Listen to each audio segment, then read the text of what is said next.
All right, you're listening to the Dukes of Horror podcast.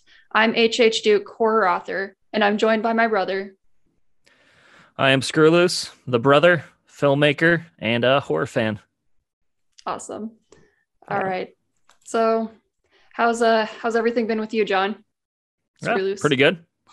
Screwloose. I mean, you can call me John if you want. It's not that big of a secret, but yep, things have been going pretty good. Been a little while since our last podcast. Halloween. I tried to go on a little bit of a horror detox because I felt like I consumed quite a bit of horror media and other horror stuff. I'm like, well, maybe it'd be better to watch some PBS. So I tried to balance stuff out. I did like a 50-50 thing where I'm like, okay, if you watch something horror, you have to watch PBS or something non-horror related. And that seemed like it kind of struck a proper balance. So that was what I did.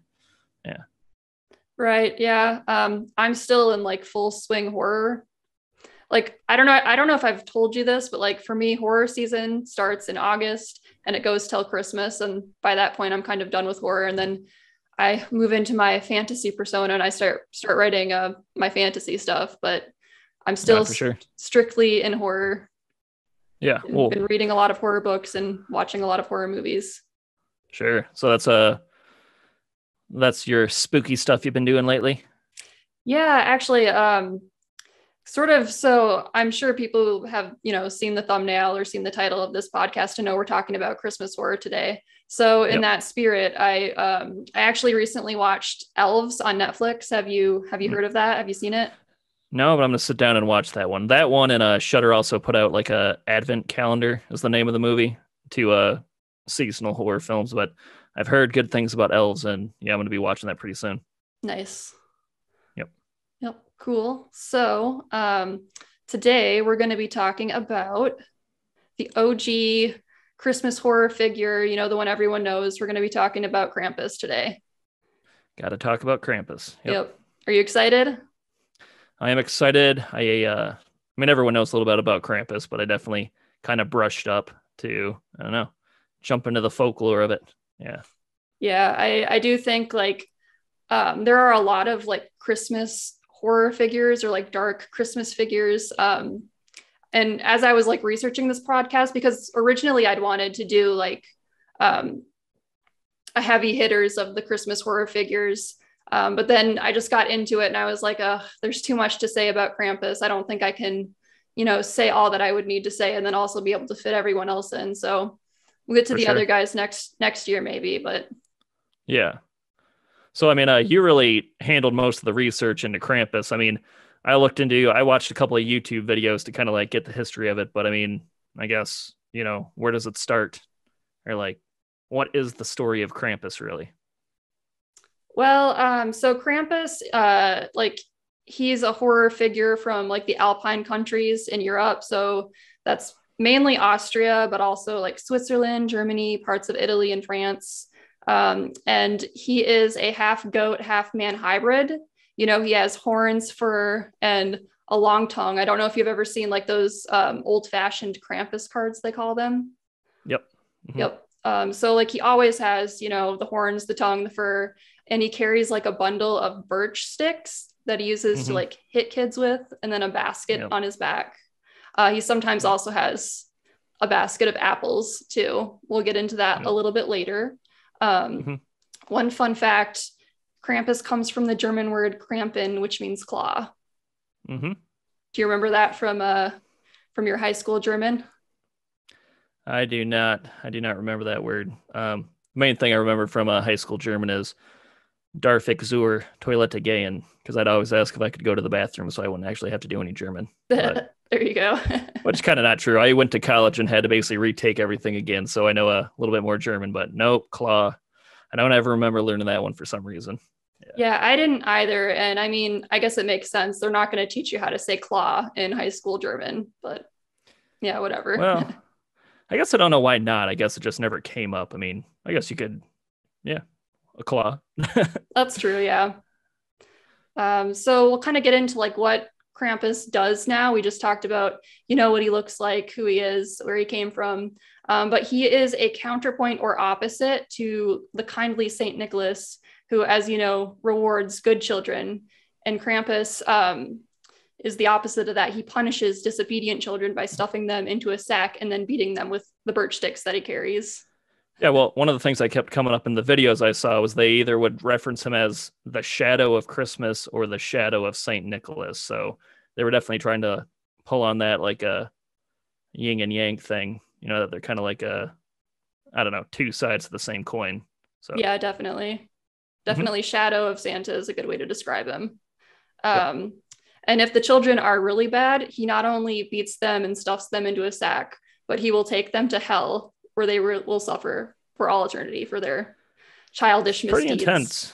You don't really think about hell much during Christmas, but I mean, I guess it kind of makes sense that they eventually weeded the Krampus out of it, because I don't know, people back in the day, some of their like folklore and legends about things that basically these things are all to make kids be goods, but telling a little kid that because growing up, you definitely believe in Santa Claus. He's a real thing. So when your parents are also telling you there's a Krampus thing running around, doesn't that just kind of like, isn't that like overly cruel to children? Well, I agree. And I think it's funny. Like it's interesting, like how we in America view Christmas and how they view Christmas in other countries. Because in other countries, they all have like a lot of these dark figures. Who they'll have like a good figure like Saint Nicholas or Santa, but they'll also have like Krampus or Belsnickel or Perkta or Gryla, I think is one of them. Sure. But here in America, like the worst thing that happens is, and I remember Aunt Terry, like all of our little cousins, if they were naughty, she would be like, if you're not good, Santa's not going to come and bring you gifts, Yeah. And it's interesting because it works, right? But well, one of our cousins, Andrew, one time told me that he was bad, so Santa brought him coal and rats. And I remember he said that. I don't think it got the proper reaction because I'm like, the rats, I'm like, I could have those as pets. So I'm like, maybe I will be bad. Or then I don't know, maybe I was just like really optimistic as a kid, but I also said, and I can use the coal for, snowmen. Right. And now you grew up to be a horror podcaster and filmmaker. Yep. Early signs. Yeah. All right. But Krampus wasn't always the Krampus we know. And actually there are a lot of different ideas about his origin. A lot of people say that we don't actually know where Krampus came from. But in my research, this was one that A, I found like the most intriguing, and B, I also think it's probably pretty close to what actually happened. But can I poke in real quick? Yeah, go ahead. I mean, one of the things I also saw, which is what you're going to lead into, but an interesting thing was a lot of these videos kept saying that Krampus predated Christianity, more or less, which means that he was definitely either tied into Norse mythology, which you said. And I also, for some reason, remember they brought up like Greek mythology, which I mean, sometimes those stories are passed back and forth, the Norse and the Greek mythology. So I don't know, I guess the whole Krampus thing definitely, predated Christianity, and it definitely probably, had been adapted from another form of mythology at one point into the Christian religion. For sure. Yeah. It's interesting, like looking at a lot of different world religions, how many of them featured like horned gods. Like the pagans had the great horned god, which was, I believe that was like their main god. He had horns, he had fur, but he was, the god of the harvest, the god of the forest. He was a good guy. Then there's like, as you say, like the Greek satyrs, like Phil from Hercules. So they're more goatish, and they have horns and, cloven feet and all that. But that got adopted into Christianity for sure. And we'll talk more about that in a minute. Sure. But even before that, or maybe like sort of simultaneously to that, you have to go back to Perkta. Have you ever heard of Perkta, John? It was brought up in my Krampus research that I was just doing before this. Yeah. Yeah, for sure. But she was basically like, wasn't she? She was a female who was kind of the embodiment of both Santa Claus and Krampus. She was good and bad depending on, the type of child you were. And she would, basically she'd be kind to the good kids and she'd be very mean to the bad kids. And she'd come down out of the mountains because, again, this was kind of like one of those like Scandinavian Norse, people come down out of the mountains. And I don't know, I guess deal out some judgments on people. Mm-hmm. That was my understanding of it, but yeah. For sure. She was also called like the White Lady. So like as you said, she had like this sort of dual personality. She was good and she was bad. She's also the goddess of in between places, which I thought was so cool. So she's the goddess of the place between danger and safety. Okay. I don't know what that means, but it sounds awesome to me. Yeah. Is that the safe zone? Well, I guess safety is the safe zone. I guess like you're not like fully in danger, but you're not like out of the woods yet. Okay. I don't know. It seems very like ephemeral almost, but I just thought that was neat. Sure. So she comes around Advent. I don't think that Advent was a thing when she was like believed in, but that's the time of year that she came around, and that's kind of why she's associated with Christmas. And as I was saying, she is known as the White Lady, and she's associated with birch trees. Do you know what birch trees are? No. They're the white ones, and they have like little like black nodes on them. So that's also why Krampus like has the birch twigs that he beats children with. And she had two forms. She had one beautiful, like a beautiful white lady, like literally like white, not like Caucasian white, but like white, like a birch tree, and an old hag. An old crone, I guess you could say. Didn't she have a bunch of little were they the Perkton or whatever, but they're like little kind of, I don't know, sometimes they're good, sometimes they're bad, but these little kind of like minions who would follow along. They'd either like come being like really beautiful and really nice, or they would have come as like monsters. But depending on the type of person that they're about to interact with. But exactly. She had her little minions, her little almost like familiars, kind of, I guess you could say. But so Perkta and her Perkton, they would come around Advent, as I said, and they would visit every house. And if a child was good, she would leave a silver coin in their shoe. Yeah. Which a lot of, legends of Santa, especially from Europe, I think from South America too, like he leaves gifts in shoes. Sure. So, you can kind of see the connections there. So that sounds really good, right? But there is more to Perkta than meets the eye. As we said, she's got this duality about her. She's also known as the Belly Slitter. Oh, she, I heard about that. She'll cut open a child and take out their insides and fill it with like rocks and straw and sew them back up. Isn't that what she does? Yep. Just imagine you're lying in your bed and, suddenly you see this old haggish lady, and she's got her long nail. I actually don't know if she uses her nails, but I'm assuming it's her nails, right? And just goes, pulls out your insides and then stuffs straw and rocks in you and sews you back up. It had to have been so fun living back in the day with people who will look you right in the eye and honestly say that to you. Right, I know. Be careful.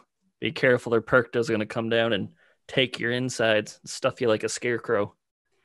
Yeah, in a way it kind of makes sense, because right now kids are like really protected. Our society is pretty safe, but back then, like if you wandered off into the cold night, or you didn't do what your mom said, like you could be maimed or you could die. So, I mean, I guess it makes sense, as brutal and awful as it seems to tell your kids these stories, but however, I guess I was a little judgmental about people saying those stories back in the day. However, I mean, it's not that different than telling people that, angels and demons exist. And, if you're good, the angels are going to be nice to you. If you're bad, the demons are going to come and mess you up. So, same thing, different time. Yeah. Even though they had those stories back then too. I mean, they believed in angels and demons, I'm assuming then as well, but yeah, I know.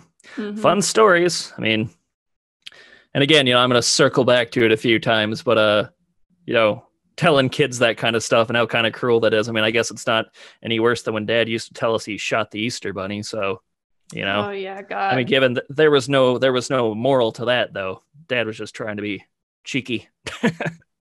I used to cry when he would say that. Really? Yeah. I just didn't believe him. I'd be like, no, you didn't. Yeah, goofy. But the Easter Bunny was alive and he survived and he brought us our eggs and our chocolate and everything was fine. Yep. All right. So what happens after Perkta starts stuffing people?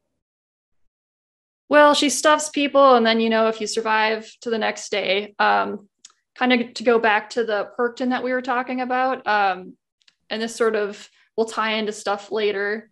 As we said, they had an ugly form and a beautiful form.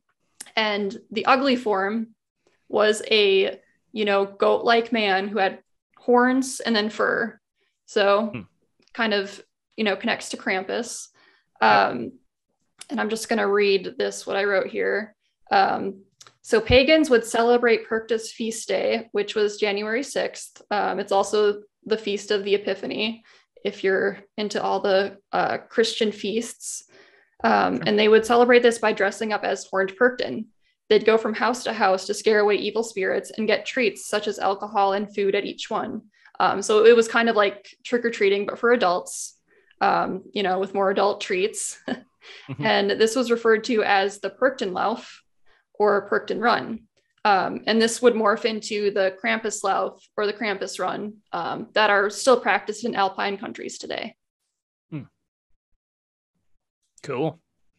So, I mean, where did the bridge come between Perkta and then becoming Krampus? Because it seems like, so is it just eventually, Christianity kind of became the main thing, but they couldn't get people to stop doing these things, so they just adapted those practices into, Christianity, and they're like, all right, Santa Claus and, also Krampus.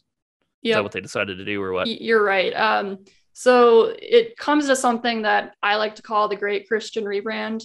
Sure. So the Romans, they adopted Christianity around 280 AD, give or take, and it was their goal to get every place that they ruled to be practicing their Christian beliefs. And at the time, they ruled pretty much everywhere, especially in Europe. Sure.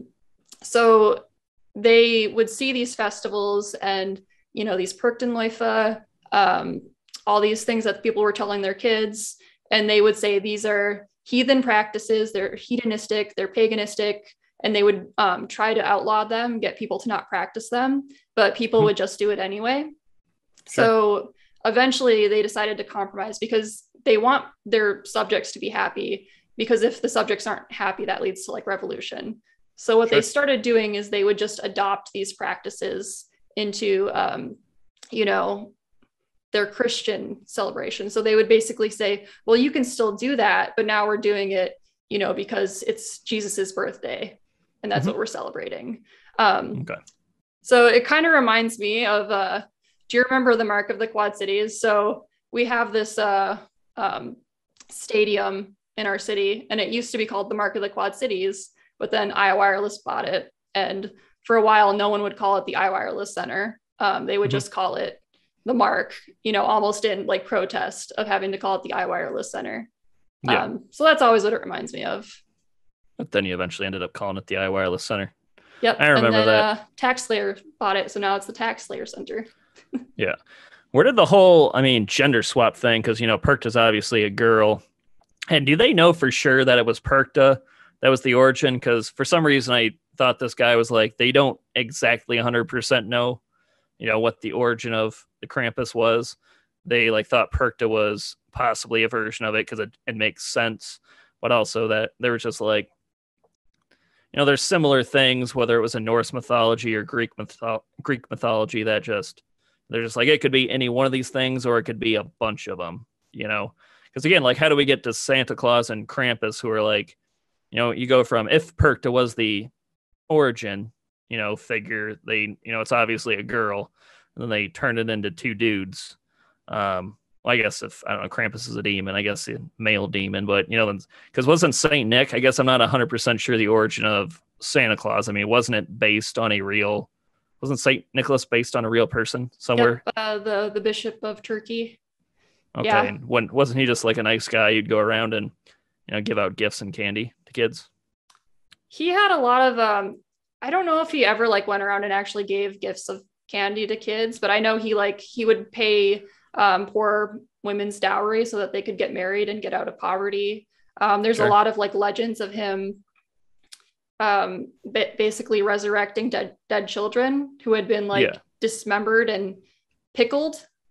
If I remember, I don't know the exact details of that, but that always stuck with me, that some boys had been killed and put into a pickle barrel. And I hope I'm getting that right. Or are they just trying to hide the body? Don't cite me. Who's out there pickling children? I don't know. This was a long time ago. As we said, it's a brutal time. I was gonna say, I guess it was Turkey, but because most of the stuff for some reason, like like Krampus and the Santa Claus, for some reason always Germany always comes to mind as like kind of an originator of that stuff. But so I was gonna be like, well, Germany is kind of has a bit of like a cannibalistic, like the German cannibal thing. So I'm like, oh, cannibals, but I don't know. I'm totally wrong. I just went on a rant. Didn't make any sense, but what can you do? You're cool. I know what you mean. But yeah, like why, like how Perkta turned into Krampus. It's not 100% clear that that's actually what happened. It seems like there was sort of a connection between like men dressing up as the horned Perkton. Mm-hmm. And so they didn't want them to do that for like heathen reasons. So what they started to do was they started to say that Krampus, I think what they did actually was they tied Saint Nick into the Krampus festival. So it was okay if all this happened, if these horned figures were accompanied by Saint Nick, and he was sort of like a lackey to Saint Nicholas, if that makes sense. Yeah. I don't think this happened. This wasn't like a decree, like it happened overnight. I think at first, like Saint Nick would come and like fight with Krampus. Like obviously it was a fake fight, but they would sort of be adversaries. But then eventually it sort of turned into like this buddy relationship where Krampus would, punish the bad children, and Santa, or Saint Nicholas at that time, would reward the good children. That's still kind of a strange bit of a writing, whoever decided to write that, because so isn't Saint Nicholas supposed to be really good, and he's a good buddy with a demon, as he kind of lets the demon beat up little children. Yeah, I don't know. I think they were more into corporeal punishment back then, that's for sure. Yeah. And I think like they were also trying to sort of vilify this like horned god that the pagans actually worshipped. So they would say that horned god was Satan. And, obviously there's sort of a connection with our Christian view of Satan, like having horns and fur. Mm-hmm. And then also Krampus sort of has that appearance. And actually my next point sort of deals with is the devil furry? I don't think the devil's furry. I mean, I get what you mean. I'm just being a stickler. Yeah, I don't know. I think in some depictions he is, not all of them. That's for sure. But in the Victorian era, there was a popular English legend that states that Santa actually teamed up with the devil to deliver the presents. So together they would decide who was naughty and who was nice, and the devil punished the wicked and Saint Nicholas rewarded the good. And on these trips, the devil would, pretend to be different entities. And one of the entities that he pretended to be was Krampus. Okay. So during the Victorian era, they actually had these cards. And these aren't the Krampus cards that you're thinking of or that we're going to get to in a minute here. But they were cards that would show naughty children begging Satan for forgiveness. And then right next to him, Santa or Saint Nick would be like rewarding, giving gifts to the good children. Sure. Yep. Cool. No, I guess I like that Victorian It seemed like they kind of refined the story a little bit. I mean, yeah, they added the devil thing in there, which I don't know, seems like kind of a I don't know, well written little mythology for it. Yeah. Yep, for sure. I don't make the rules. I just tell the stories. What can you do? Yep. Are you familiar with Gruß vom Krampus? Well, I heard Krampus at the end. So must be him. Better refresh your high school German. Greetings from Krampus. So these, or Krampus carton, these cards would often say Gruß vom Krampus, greetings from Krampus. And these cards, they were basically like Christmas cards that were popular in the 1800s and the 1900s. And they would depict Krampus punishing children. He would also like often have apples that he would give to good children. So a lot of these cards, like I'm looking at one right now, and it's probably, if you search Krampus carton or Krampus cards, this is probably the one that'll come up. You got Krampus with his big long tongue sticking out. And he's stuffing like a little boy into a basket. And right next to him is a little girl eating a basket of apples. She's just like, bye, buddy. That's my classmate. That's just normal. Or her brother or something. I'm thinking it's her brother. Oh, yeah. That makes it worse. But I don't know. That's just very nonchalant. I'm going to eat an apple. Well, yeah, my brother, he's a little shit. Makes sense. Hey, I mean, come on. We've been there, right? Got that sibling rivalry. No, I could totally see you being that little girl eating the apple while I'm being taken. You'd be like, yep, he deserves it. What can I say? Yeah. No, I'm just kidding. But yeah. I know. But yeah, I think like I wouldn't mind getting a Krampus card. I think we should bring this tradition back. We should start sending people Krampus cards.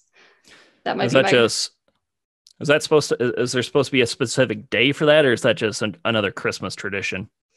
Just another Christmas tradition. So Krampus does have his own holiday, actually. It's December 5th, the night of December 5th, which is the day before St. Nicholas Day in Germany and Austria. So actually over there, I think they do celebrate Christmas on the 25th because, American customs sort of just leached everywhere. But the main day for Santa is St. Nicholas Day, which is on December 6th. And it's funny, I like to think of it as the night of December 5th, Krampus goes around and he like takes all the bad children. And then the next day, the only ones that are left are the good children. Well, that's what I was wondering. Like, I thought there was a Krampus Day where like it would make sense to send a Krampus card. Because otherwise, I did see some of those Krampus cards and I did have a momentary thought when I'm like, maybe I should get some of those sometime and send them to people. But I would just be curious what would go through my friend's mind when they would open that card, because they are kind of grotesque and they'd just be like, what the heck, John? I think you have to send them to the right people, the people who would appreciate them. Or maybe people you want to scare. I don't know. Sure. It kind of like goes into the whole horror, like going on a horror detox thing that I said earlier, because I guess I've kind of noticed that I've deep dived more into the horror stuff, where some of my friends, make comments where it does seem like it's becoming a bit more of an identity I have, that, John's really into the horror stuff, which I just feel like that would add on to it. If I'm starting to send horror Christmas cards. Right. So, like, do you want to dig your heels into that identity? Yeah. But if there was like a Krampus Day that it makes sense to send people a card on December 5th and, then still send them a Christmas card when you get closer to the 25th, I'm like, all right, that would probably balance it out. But like, if my Christmas card has now become John just sends out scary cards to people, I don't know. I don't want to lean too into that horror identity, but yeah. Yeah. And you know what? Actually, I just realized last night was Krampusnacht. Today is St. Nicholas Day. Yeah, it's the 6th of December as we're recording this, not as this is being posted, but. Dang, maybe we should have recorded. Maybe we should have recorded yesterday. Because, right now I'm sitting downstairs in Mom's basement with all the lights off. So I don't know. Maybe I would have been visited by the Krampus. Yeah. Are you up against a wall right now? Or are you like just in a dark room? Okay. No, we got our black backgrounds.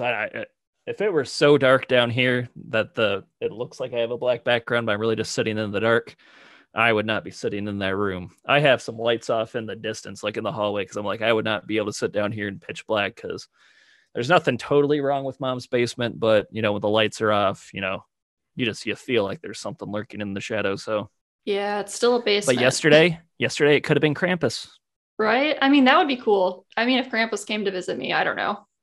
Yeah. I don't know. I think that. Well, I guess if he's coming to visit us, probably because you did something bad, but I don't know. Well, a lot of legends do say that if you beg for forgiveness and repent, he will leave you alone. Maybe he'll just give you like a beating, but he won't take you back to hell. Yeah. Okay. So keep that in mind if you ever encounter Krampus. If I ever encounter him, just say I'm sorry. Yeah, sounds like a good way. I mean, I like it when my kind of I don't know, these moral villains, these like folklore creatures that are supposed to be teaching you a lesson will actually let you learn the lesson.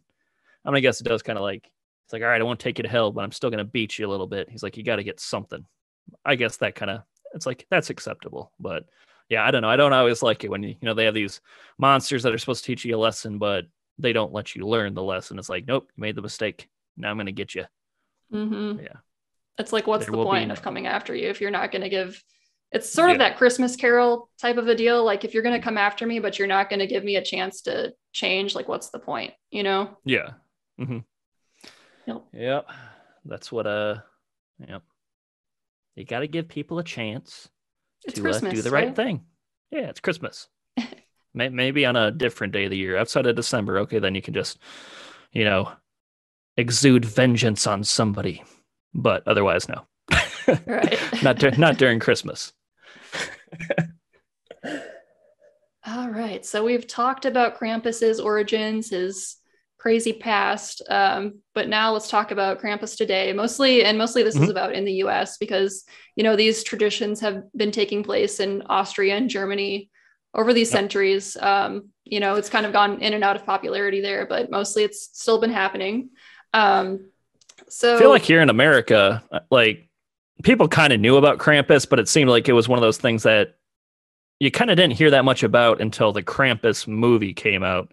For some reason, when the Krampus movie came out, I think that's when like everybody finally then knew the folklore kind of like the back of their hand. Like I think you'd heard of Krampus before. That's like, in these like kind of European cultures, they have a version of like, or Santa Claus has like a demon buddy who comes around with them. You'd kind of heard that, but I think it was when this Krampus movie came out that everyone was like, okay, now I see it, For sure. That's definitely like when it came into like the American pop culture. It had been kind of like building up before then. I like when researching for this episode, like I was using the one of the databases at work, which I work in a library. And the earliest article I found was from 2002. That doesn't mean that there weren't articles somewhere being written, but that's a good indication of when like we started to like be thinking about Krampus more here. And then like especially in the last 5 to 10 years it's built up. And that Krampus movie, let me see, I do have it written down here, the one starring Toni Collette, the one everyone knows about, it came out in 2015. So right in the middle of his, I think it's Krampus's time right now. Yep. I watched that movie last week because when you first said we were going to talk about Krampus, I thought you meant the movie. So I watched the movie on it. I like that movie. Look, it is. My only like gripe with it is like there are some really cool visuals amongst Krampus, but I think they were kind of fighting that animatronic at the end. Not to spoil anything. I do kind of like the look. So basically, Krampus ends up, he has like a Santa Claus face, like just a really messed up Santa Claus face. And it's like scary. However, it was like obviously an animatronic and like the mouth was open the whole time. It was like, like the tongue was kind of moving. Yeah, I remember that. Tongue was kind of moving, which is like, I don't know. I think I'm saying they were fighting that animatronic because I'm just like that thing, like it didn't look alive, I mean, the face wouldn't move. I mean, like, why didn't you just get a person and have the person be the face? You can make them still look big and hulking and have horns, but like, I just like, and also it doesn't make sense because you notice when they started using the animatronic, he moves very poorly, like trudges around. But then you have that scene earlier in the movie where the girl sees Krampus on the roof and he's running like, I don't know, probably like 50 miles an hour and jumping across rooftops. I'm just like, That's my only issue with that movie, was that animatronic they had was, I don't know, they should have spent more money on it, because I just think it kind of, like, again, they were fighting that animatronic at the end of the film, and it just didn't line up with what you had seen earlier of him. Mm-hmm. However, the scene where he finally reveals himself and you get to see his face, like when his hands come out of the fire pit, like I love the way his hands look, and I'm like, that looked creepy. Or the fireplace, not the fire pit, but it's like hands come out and they're all like kind of long and gangly, and they got, the nails, and then he comes out. I mean, initially when you first do see his face, it's creepy until you look at it long enough to realize, yeah, it's not moving. Mm-hmm. Yeah, it does look creepy. That is not alive. But yeah, you're right. Like, it doesn't have the aliveness, like you're saying. Well, it's kind of weird because, like, earlier when he's like jumping rooftop to rooftop, he seems like more of a beast. But all of a sudden, when he's coming out of that, he seems more like a creepy man than anything else. So it's just, yeah, they were definitely leaning into like the dark version of Santa. Like, I feel like he was more of a person than Krampus is normally depicted as. Yeah. I commend them for like trying to use practical effects though, and not just like leaning on CGI. Yeah, for sure. Well, no, I mean, a lot of that stuff, like a lot of those like toys, I guess we don't want to get too into the movie. Like, this wasn't supposed to be a Krampus movie review, but like some of those toys, like his minions, those things look really good. Like the Jack in the Box that kind of like is eating the kids, and that's that fairy thing. There's like an evil kind of, not a fairy, it's an angel, like an evil tree angel coming at him and stuff like that. It's like those things looked really good. I don't know. They should have the capstone of that should have been the Krampus, like what his face looked like. And I just like, the thing doesn't even move. I'm like, it's stiff. What's going on? I mean, I guess it kind of moves, but it did not have proper articulation to make me believe it. So I don't know. That's my Krampus rant. I feel bad though, because actually I do really like the movie. I just like, I remember hating that animatronic more the first time I saw it in theaters. Then like when I finally like started watching it, I mean, because I own it on like Amazon Prime. This last time I watched it, I think it was the time where I'm like, yeah, it's grown on me, I guess, maybe because I know what it is, but yeah. For sure. We slammed another movie review into this. So hey, there you go. Yeah. All right. But then like, modern day Krampus, we got it seems like it kind of all leads to that Krampus festival they do in Germany, right? Yeah, the Krampuslauf, or if you want to say the plural, Krampusläufe. In American English parlance, it's the Krampus Run is what that translates to.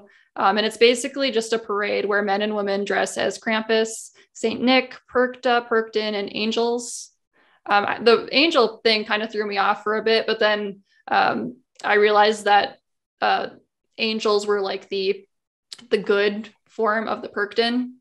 And I'll just read this description I found on historythings.com. So on Krampusnacht, December 5th, men dressed as Krampus and drink a bunch of alcohol, run through the streets, and frighten children. Often they chase delinquent children around and hit them with sticks. Like that's what they do modern? Like they're allowed to hit the kids with sticks? I think now they more like pretend to hit the kids with sticks, because I watched a few videos of like the big one, in Graz, Austria is like where the biggest one, the most popular one takes place. And like the men dressed as Krampus, they will go up and they will scare children. And there's a lot of children crying in these videos, but they don't actually hurt them. I think probably the psychological scars are enough. But the description of grown men drinking, like the part that's in the description, the grown men drink beer and then run through the city scaring kids dressed as demons. I'm just like, it's very German. That just reads so interesting. It sounds like a great time. Like, I would love to go to this. Like, I mean, we were talking about destination Halloween, like Halloween destinations, back in October. Like, this would be like one of my Christmas destinations. Like, I would love to go to this. Yeah. Even if we could find one here, like somewhere close by. I know they do one in DC. There's one down in LA. Two opposite sides of the country, equally distant from us. Both of them are. Yeah. I mean, the Holy Grail would be seeing it in Germany, but no, I would definitely go to one of the ones here. But yeah. For sure. And I'd probably join them. I kind of like laugh at the guys drinking beer and scaring kids, but when in Rome, I would probably end up doing it. Yeah. So actually, like these guys, right? Most of them make their own costumes. Yeah. And traditionally, they like the masks will be wood. So maybe actually that kind of makes sense. Maybe that's why Krampus in the movie looks like that, because the Krampus costumes are normally, at least the face part, is like hand carved out of wood. So maybe that's what they were going for. I think you're right. The execution wasn't good, but. So it's supposed to look like a mask, or that was still his face? I mean, it's a mask, but it is supposed to, well, I don't think in the movie that was supposed to be a mask. I think that was supposed to be his face. I mean, if they kind of revealed he was wearing kind of a Santa Claus face and underneath it was like a beast, I don't know. Maybe that would have added something, but I don't know. Yeah, I guess that makes sense. I mean, I still don't like it, but Yeah, I know. It didn't, I don't think it came across the way that they wanted it to. They like had like a Jaws issue where like they couldn't control the machinery. Yeah. Who knows? Maybe that makes sense, or maybe that was what they're trying to do. Because like I said, the other animatronics in the film looked really good. So, I know. For sure. Maybe that was the goal and they just didn't work the way they wanted it to. But yeah. I don't know. I think I brought up, I want to go to Germany one day. And I was like, oh, you got to go for like Oktoberfest. And I think you were like, no, I want to go for the Krampus Fest. I'm like, maybe you'll have to go for Oktoberfest and then stay through. Yeah, that's the way to do it. Yep. Go for Oktoberfest. Yeah, get a job where you can work remote. I mean, that seems like the thing. Seems a lot more viable nowadays than it was in the past. And I realized that, hey, you can probably work from home and then just go to Germany instead and chill there for a few months. Mm-hmm. And then do the Krampus Fest. For sure. Yeah. Actually, so there is something happening this weekend in Chicago. They're calling it Krampus Fest. And there's also on the same day, there's a Krampus themed haunted house. Oh. I want to go so bad, but I have to work. What can you do? Call in sick. However, Gosh. I guess we just said it on the podcast, so you probably can't now. Yeah. They just at the work or at your work, they would just bring up the podcast and be like, evidence that you are not really sick. I doubt any of my coworkers are going to listen to this, but you never know. Gotta play it safe. Yeah. Or I don't know, maybe somebody will work for you. Just tell them, hey, Krampus Fest in Chicago, except then they'd probably just go and be like, oh, thanks for the idea, Haley. No, I won't work for you. Yeah, I gotta find the coworkers who aren't into horror. Yeah. I know. Are there any nice old ladies there? I mean, I guess old ladies can be into horror too. I guess, sometimes for some reason they don't fit the stereotype of being super horror fans, old ladies. But yeah. Yeah, I don't know. I'll look around and see if I can get someone to work for me. I'm not holding my breath because it is December and people have kids and stuff to do, but yeah, we'll see. Definitely.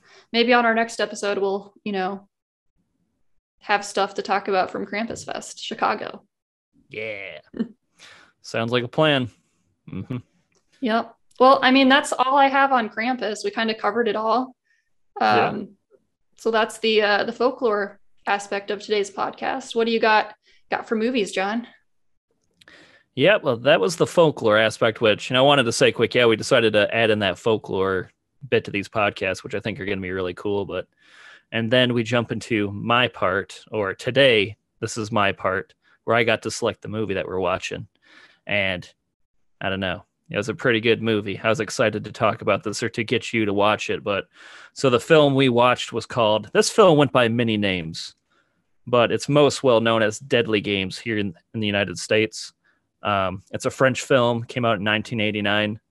There they called it a 3615 Code Paro Noel, which then another name, which is basically the translation is Dial Code Santa Claus. Then that was also called Game Over, and then it was called Hide and Freak before eventually it got the Deadly Games title. I'm not sure why they rebranded it so many times. I think they were just trying different ways to. They rebranded it so many times, and every time they picked like a bad name. I don't think any of these. I think Deadly Games is probably the best, But I don't think I like Dial Code Santa Claus, honestly, but I guess they thought it was kind of like, I don't know, maybe just a goofy name. But yeah, I mean, the film's Deadly Games. It's a French film that came out in 1989. You know, it was directed by it was directed by René Mansour, and it stars Alain Lalonde, Louis Decroix, Brigitte Fossey, and Patrick Flourishine. And basically this film, you know, the description of it, it is basically kind of an R-rated Home Alone, which one of the biggest things about the film was basically there's a strong argument that Home Alone, which came out a year after this film, basically copied this film. But basically this film is R-rated Home Alone, and it follows this, you know, basically genius kid named Thomas. And on December 24th, basically Christmas Eve night, he's home alone with his grandpa, and a deranged man dressed as Santa Claus comes into their house, and he has to protect himself and his grandpa from this intruder. And it's really good. I mean, the first time I saw this film, Joe Bob Briggs, he was doing his Christmas. Why do I keep saying October and Halloween? Mm-hmm. It was his Christmas show last year, but he covered this movie, and I don't know, there was something I really liked the film. There's something very charming about it, so I wanted to talk about it and get you to watch it. What did you think? I liked it. Like you said, it does have a lot of similarities to Home Alone, but I don't really think it's like a horror version of Home Alone. Like, there are certain similarities, like he sets up a few traps and stuff, but it's so much more than that. It's you know, it's got these home invasion aspects, which I guess Home Alone also has, but it seems like more of the movie is about stuff other than what Home Alone was about, if that makes sense. Yeah. But I enjoyed watching it. Like, I didn't know this film was a thing before you told me about it. I remember you like played it at my house once. You started to play it, but then I think you had to leave, and like I had to go to bed, so I didn't finish it. Yep. But yeah, it was a good movie, and there was a lot of like emotional beats that I liked. Like, I loved the relationship between Tommy and his grandpa, and then also Tommy and Gier, his dog, who I was so sad with what happened to Gier. Santa Claus killed the dog. Oh God, that was such a hard moment. Like, but especially like, as far as like, you know, you don't talk about dog actors that much. They chose a good dog. He looked like a good dog. He looked very happy. He was Thomas's buddy, and then Santa Claus kills him with a cake knife. And what a way to go with like a dull cake knife. Yep. Yeah, I don't know. That's one of the things. Like, so it's hard to kind of say why certain movies kind of just like really, I'm going to use the term pop for me. Again, there's something very just kind of charming about this movie. And I think like all the main characters are extremely charming, and their relationships with each other, like the relationship with Thomas and his mom is good. The relationship with Thomas and his grandpa is really good. Like, that one's really sweet. Having the scene that, he has to wake his grandpa up and make sure, grandpa's like half blind in the movie, and he's a diabetic, and he needs Tommy to kind of like, you know, take care of him, and Tommy's like his kind of guardian angel or whatever. Mm-hmm. And that's just kind of a very sweet dynamic. And it's also just, it made for a good movie when Thomas has to protect his grandpa from the Santa Claus that comes, this kind of crazy guy, which, you know, I talk about how all the characters you're supposed to like are all very likable, but when you get that serial killer Santa, he's not really a serial killer, but he's willing to kill people. And they did that really well too, where you were scared of that guy. I mean, you were definitely scared of that guy. Actually, like, when it was so foreboding, like when they were chatting on that computer, and like at first it's supposed to be like some Santa, right? Like, you think it's sort of like how if you call into the Santa line, your kids can talk to Santa or whatever. Yep. And then like it starts saying like sort of weird things. Like, if you I don't remember exactly what he said, but like there was a point where it just started to become like almost sinister, and like the music sort of picked up, and it was just like, you just like got this foreboding feeling in your heart watching it. Well, I mean, that's tapping into kind of like, well, I guess kind of a real fear, that's kind of when like horror movies get kind of more real, when basically that's like a lot of parents fear that your kid is going to jump onto some chat room and basically start talking with some bad person. And that's basically what happens in this film. I mean, we can kind of like go through a bit more of how the film plays out from beginning to end. And basically, well, first off, okay, that Minitel, it's like an old school, like that was like one of the early days of the internet, one of the first computers. Apparently you could go to shopping malls, which was where that creepy guy, the creepy Santa, is talking to the kid, where you can go and you can plug money in and you can start Googling stuff. And you can also, a lot of times internet was used for chat rooms. So that's why the movie was called 3615 Code Purell Noel. Because basically you'd have to put the 3615 into the Minitel, that computer, before you would search anything. So you put 3615, essentially, like, I got this from The Last Drive with Joe Bob Briggs. That's essentially like getting the 411. You have to put those numbers before, like 3615 Coca-Cola, and the internet should tell you everything about Coca-Cola. So that's why it's called, that's why that movie was called that. However, yeah, I guess they must have just thought it was kind of like that's like a French thing that maybe the rest of the world wouldn't understand in the title. So I think that's why they didn't do that. But I was confused, like when I saw him like typing on that vestibule at the mall. Like I thought, like at first I thought it was like an ATM that he had hacked, and I was like, what's going on here? But then, you know, as you said, Joe Bob Briggs came in and explained what it was. So yeah. Oh, so you watched the Last Drive-In version too? Right? I did. I started the regular one, and then I was like, wait, I think I need the commentary. So I searched out the Joe Bob Briggs one. Yeah. I don't know. Let's go through the movie a little bit, and we can talk about some of our favorite scenes. You know, because I mean, the movie opens up, and the opening scene of the movie, you know, it's a snowball fight with all these kids, and it's kind of like, you know, it's a nice Christmas, kind of a sweet scene. Like, these kids are having a snowball fight, and then this is when you get introduced to the deranged Santa Claus, because for some reason, like, I guess you kind of have to make an assumption about, you know, what his, I don't know, we'll call it kink is, but he really likes kids for some reason. And you don't know if that's just because he's kind of slow or something and he just likes kids, or is it kind of supposed to be alluding to like a pedophile thing? I don't think it was supposed to be full on pedophile thing. I think it's just that he's a deranged person who also likes kids. Yeah, but I think they definitely like were trying to lean onto the pedophile thing. I think probably even in 89 that was like too far back then, but yeah. I think also there's sort of like almost a weird innocence to him. Like he maybe feels like a kid, so he's trying to hang out with these kids. But then you also get like it seems like the reason he went and applied to be a Santa in the first place was because he saw a Santa that was outside of was it Printemps, that store, Kiss a Kid. And so I think that definitely like hints at like sort of a pedophilia aspect to this. Yes.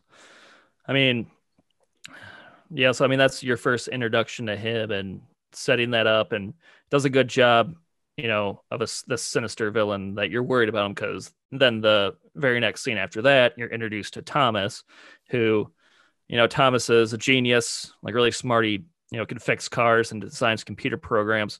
And you open it up and he's at his mansion and his toys, and, you know, he's all into like Rambo and stuff like that. You get introduced to him, you get introduced to Grandpa.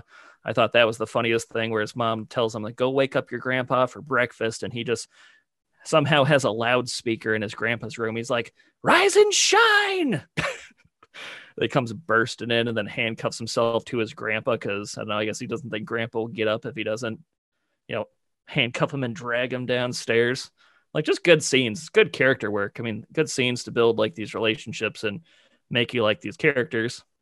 You get introduced to the mom. So their mansion, that they're living in, is really cool. There's a lot of like cool set pieces in that, whether it was that room where all like the, you know, old toys were, or his new room, or there was that like maze of all the stuff. And the house itself, I'm trying to decide if that mansion was like a model or something like that, because it kind of just, it had a bit of like a different, It just kind of looked very artistic. It didn't look like your standard house. You know what I mean? I do think, yeah, I think the outside was a model. Like you mean like a toy model, right? Like that they would film to make it look like the outside. I did. Yeah. You know what I thought of that house like when I was watching? What? So like when I was younger, my friends and I, we would like talk about the house we would build if we had like the mansion we would build if we had like $1 million or whatever. And like the stuff that are in this house is the kind of stuff like that we would have said. Like I think one of our things was we wanted like a room made completely out of trampolines. But this house is nuts. Like I don't know. I just can't imagine any real rich people having a house like that. Like I love the house, but it's wacky. Well, it's a house that it seems like, because the whole reason why they have so much money. So the kid is a genius and he's smart, but he's also a rich kid. And it's because his mom owns like a bunch of toy stores. I'm guessing his father has something to do with that too. The father's not in the movie. They don't really explain why. He probably died at some point. But basically, like, yeah, it's a house that's like this whole family has ties to like toys and toy stores, and it's like they allowed Thomas to design the house more or less because it seems like a house a kid would put together. You're right, and yeah, it's just pretty cool. And then eventually, we'll jump further into the story because we want to get to something. There's like a lot of exposition in this film, kind of setting up what it is, but then like. Yeah, a lot of exposition. Yeah, like remember Joe Bob kind of said that was like what French films do. Like 23 minutes, yeah. So basically, then he ends up talking to Santa Claus because his buddy is kind of worried that, well, his buddy's telling him Santa Claus isn't real, and so this kid's whole kind of like moral dilemma this Christmas is whether or not Santa Claus is real. So he decides he's going to see Santa Claus, and first he tries to contact him on the internet, which is what we talked about earlier. And it's that creepy Santa or that creepy guy from the beginning of the movie was talking back to him like he was Santa. That then the creepy guy, he gets a job as a Santa Claus for like a day, ends up getting fired. But then it happens that the place he gets fired from is where Thomas's mom owns. And so then he's able to overhear where the address for the house is. And he decides he's going to go pay Thomas a visit. And that's when the movie starts getting kind of crazy. Now, one of the questions, Haley, because you kind of you wrote out kind of like a template of questions we could think about. Like, was this movie scary? Did you think this movie was scary? I think parts of it were. Like I said, like when he first like was talking with him, like chatting with him on that thing, like I felt a feeling of foreboding. And also like when he was still like at his Santa job, like, and he was like holding that one kid, the one who I think he slap him or something that it got him fired. Like that I was like, oh, put that kid down, Well, she said she didn't like his face and then he slapped her. So obviously that pushed some sort of a button that a kid would say that to him. It's probably just because he likes kids and doesn't want, to be insulted by one. But I think this movie was scary, mostly because of that Santa. Like that guy just gave off, the actor who played the deranged Santa just gave off a very uncomfortable vibe. And there was a lot of suspense when, now he goes to the house, he's going to visit Thomas, and Thomas is there. And this is one of my favorite lines from the movie. I wrote it down because Thomas is staying up late to try and see Santa Claus, and his mom calls home and is like, oh, you're trying to stay up and see Santa Claus? Like, yeah, don't want to do that, because if you try and see Santa Claus, he's gonna, and I'm paraphrasing the line, but basically, like, if you try and see Santa Claus, he's gonna get mad and turn into an ogre. Mm-hmm. And so then the creepy Santa Claus comes, and the scene where he kills the dog JR, he comes down the chimney, and Thomas is sitting there under the dining room table looking, and he's all excited because it's Santa Claus. But then all of a sudden JR starts attacking, and Santa Claus kills the dog, and the kid is like, Santa Claus just turned into an ogre. And I'm like, oh.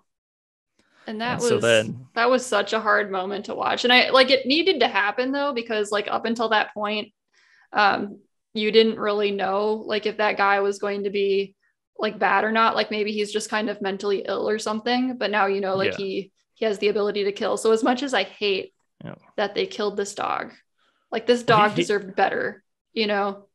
Well, he had just killed two. That's funny. He had just killed two people before he kills the dog. But yes, for me too, the killing the dog was over the line. Did they show that he killed the people before that? Because I know we go later and we see their bodies, but yep. Do they show it? Killed them. Mm-hmm. Huh. Showed their bodies and they were dead. Yeah, and from that point in the movie, you know, it just turns into basically cat and mouse between Thomas and the Santa Claus. You know, Santa Claus is trying to get him. And no, I do think the movie, I do think it has a lot of like scary scenes, especially like they just do such a good job with that Santa Claus and basically the suspense. Like, when, Thomas realizes Santa Claus is mad, he runs and gets Grandpa. They go out and they try and get into the car to drive away, but the car won't start. And Santa Claus, the garage doors opens up and there's Santa Claus and he's just like destroying the car. It's like the execution of that scene. I'm like, that was pretty intense. And the movie gave me the vibe that, well, it made you actually feel like, man, he is too close to my characters for comfort right now. Right. Yeah. You know what I mean? That was actually one of my favorite shots in the movie, like where he's like in front of him and he's like backlit with that blue light. Yeah. And I also like, can we just talk about his like appearance, how he like spray painted his hair and his beard white? It looks like so off-putting. He looked really good. Really? Oh, I thought, yeah. I mean, it's off-putting, but it also like, yeah, it looked good. Like, I don't know. Like he did look like Santa, but like you could tell there's like something off, you know? In his eyes, his eyes just had like a malevolence, and I don't know. Yeah, and well, like, creepy moments, like, you know, when he first comes down, like he realizes Thomas is under the dining room table after he kills the dog, and he lifts it up and he's like, Thomas? And like that was creepy. And so then they're running. Then from there, like, you know, he gets Grandpa, or they get Grandpa out of the car and he gets him into the secret room that Santa Claus can't find. But, you know, he needs to go now and find a phone so he can call his mom and warn her that, you know, crazy guys in the house and the cops. And so, you know, the Santa Claus is pursuing him. I remember the first time I saw this scene. So basically Santa Claus drives Thomas out. He goes out a window and now he's on the roof of the mansion. Mm-hmm. Like he's high up there and he might fall, and he's out there in his bare feet and there's snow on the roof. And, you know, Santa Claus pokes his head out. He's like, Thomas. He's like, you're going to fall. And I'm like, that was just so creepy. And the kid's like crying. And I'm just like, they did like a good job of like making these scenes like kind of emotionally intense. Yeah, for sure. And then it like, that was another one of my favorite scenes on the rooftop. Next, I liked, you know, they do the cat and mouse for a little while, you know, Santa Claus trying to get him, them evading him, trying to figure out different things. But then like the kind of like the just straight out of the 80s montage where, well, first, one other line that stuck out to me that I really liked was the line where Thomas, he gets on his loudspeaker. I guess he's decided that he's fed up with Santa Claus. And he basically is like, he's like, you killed my dog. He's like, you tried to kill Grandpa. He's like, and you hurt me. Because Santa Claus stabs him at one point, stabs him in the leg. Which is like, that was pretty intense. But he's on the loudspeaker and he's like, and you tried to hurt me. He's like, all because I tried to see you. He's like, you know, I'm mad now too. And now you're going to be scared. I'm like, I like that scene a lot.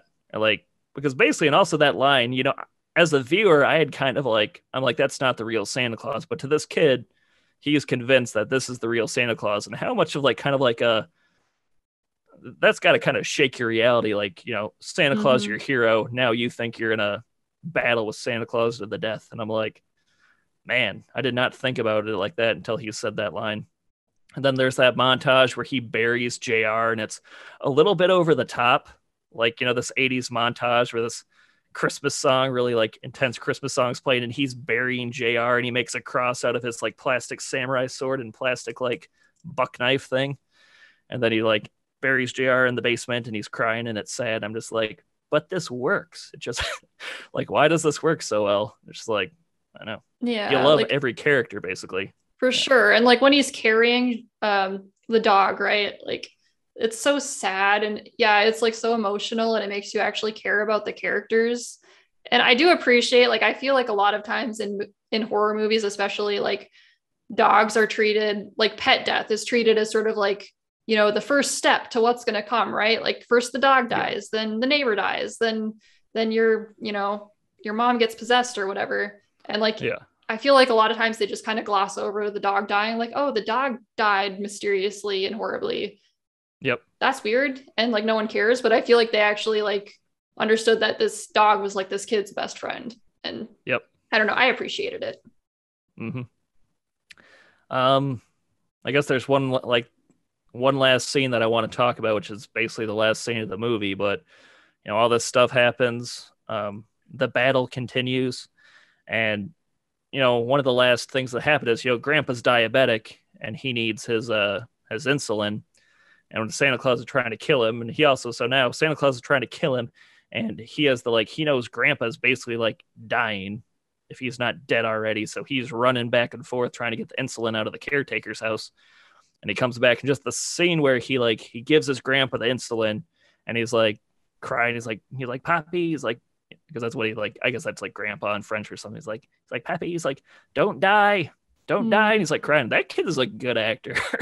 Like, that kid was a really good actor. I'm like, I guess I don't know what that guy's up to nowadays, because this was many, many years ago. And that was the director's son, wasn't it? I don't think so. They don't have the last name. According to Joe Bob Briggs, that's what he was saying. Oh, I'll look into it. I don't remember that, but if so, cool. I mean, they're not using the same last name. The director's name is like Renee Manzoor, and that kid went under a different name for the movie, but like Elaine Lalonde what is his real name. So maybe I'll look into it. It's like his mom's last name or something. Yeah. I don't know how French last names work, so. Yeah, I don't know. But yeah, Grandpa, I don't know. He ends up saving Grandpa. It's all cool. It's that scene. And then luckily the kid does shoot the Santa Claus with a gun. I'm like, I don't think I've ever seen that in a movie before, them letting a kid shoot somebody with a gun, but he shoots him with the gun. But luckily Grandpa, Santa Claus is going for him to, I don't know, the final death blow or whatever. And Grandpa comes out of his diabetic shock long enough to grab the gun and put Santa Claus down. And Mom gets home and the cops arrive, and like the closing scene of the movie, it's because, that kid is like shell shocked because just that final scene, he's kind of sitting by Santa's body and he looks shell shocked. I think there's a war metaphor in there because, at the beginning of the movie, he's really into Rambo and all that stuff. Mm-hmm. I think there's a war metaphor about, because he's just gone through war and he probably has like PTSD now because he just like, he's sitting there, he looks terrified and he's like hearing all the quotes about Santa Claus, how he'll become an ogre and this and that going through his head. And I don't know, that's kind of how, I don't know, it ends, and it ends on kind of a dark note, but I don't know. Mm-hmm. I like this movie. Another one of your questions was, would you watch it again? And I'm guessing, obviously, you can tell I'd watch it again. I don't know. Yeah, I think you would. I would watch it. I don't think I would like search this movie out, but like if you were coming over and you wanted to watch it, yeah, I'd watch this again. I wouldn't like leave the room if someone put it on, Yeah. Like I said, I mean, I think, and what worked, like what worked for me and what I think is going to work for a lot of people, like this is kind of my recommendation about the movie is, again, there's just something charming about it. There's something very likable about all the characters, the relationships. And then they do a great job with this villain and this kind of just like, the scary, creepy person who's now coming at our likable characters, and just, I don't know, it works. And yeah, I like it a lot. It's one of my favorite Christmas horror movies, so that's why I wanted to talk about it. Nice. It was a good movie. I'm glad we watched it. Yeah. All right. I'm trying to think if there's any closing notes. Is there anything about the movie that stood out to you or you want to touch on before we close this off? Nothing major. I do want to say it is absolutely bananas that they put the grandpa into the suit of armor. That's just bananas. I thought that was funny because there was part of me that's like, I feel like this movie was shot in a way that if they wanted to make it more of like a kid's movie, not R-rated, they could have. Like, for me, it's just honestly the depiction of the Santa Claus that brings it into R-rated horror movie territory for me. For sure. Yeah, I can see that. Because again, just other things like the settings in the house and the kid, just like there seems something it seems like this is a kid's movie until the dark stuff starts happening with the Santa Claus. So I don't know, but no, that scene, he's got to find a place to hide Grandpa, so he finds a suit of armor and puts Grandpa up in the suit of armor, and you're like, that's probably, yeah, that was clever. Grandpa's there the whole time. Put him in the suit of armor. It'll keep him up. The dude is never going to see him unless Grandpa makes a sound. Yeah, charming and clever is what I found this movie to be a lot of times. So, that's just, I'm into it. I'd give it an A. That was the last question. How would you rate this movie? I'd give it an A, and I'd watch it again. Yeah. I think I'd give it maybe a B. It was a good movie. Not like in my preferred genres, but I can appreciate it. It was good. Yeah. To each their own. I give it an A. All right. Any last thoughts? No, just yeah, it's fun talking about scary movies, Christmas horror movies. That's just kind of the season I'm into right now. I can't wait. Joe Bob Briggs, he puts out his Halloween special. Joe Bob Ruins Christmas December 17th, so I'm looking forward to that. Also, I think this weekend, the haunted house in the area, the Factory of Fear, they do their Frightmare before Christmas. So oh yeah, apparently that's like, there's not that many Christmas haunted houses, but it's on like a top 10 list. So, I'm going to make sure to check that out. We did it a couple of years ago, but I'm going to get in there this weekend and do that. And yeah. And also I'm going to watch Elves and that advent calendar thing that Shudder just put up. Shudder just put up a lot of like Christmas horror movies, like a bunch of the Silent Night, Deadly Night movies. They got Black Christmas, so I'm going to try and get my Christmas horror in, and, I recommend other people do it too. Nice. I have to watch Black Christmas because I've never seen the original one, only the crappy remake that came out a couple years ago. Yeah. So maybe I'll watch that. One's great. Yeah. That's what I've heard. The original is a good palate cleanser, so, yep, add that to your spooky season. You too, anybody who's listening. Oh, show. All right. I do have a last thought. Cool. If you have to tell Santa your address, it's not Santa. Yep. That'll be it for us. I'm H.H. Duke. And I'm Screw Loose. And you've been listening to the Dukes of Horror podcast. We'll see you next time. Merry Christmas. Merry Christmas.